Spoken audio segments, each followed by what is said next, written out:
You ask Tiger to solve. This deals with linear equations with one unknown. The final result is x equals -8. Let's solve it step by step. Simplify the expression. Expand the parentheses. Simplify the arithmetic. Group all x terms on the left side of the equation. Subtract 4x from both sides.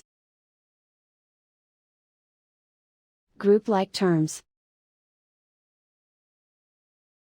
Simplify the arithmetic. Group like terms. Simplify the arithmetic. Group all constants on the right side of the equation. Add 6 to both sides. Simplify the arithmetic.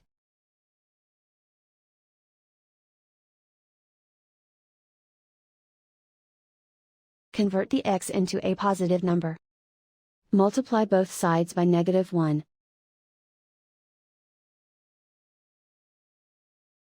Remove the ones.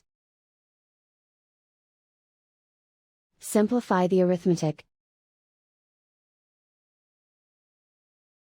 And so the final result is x equals -8.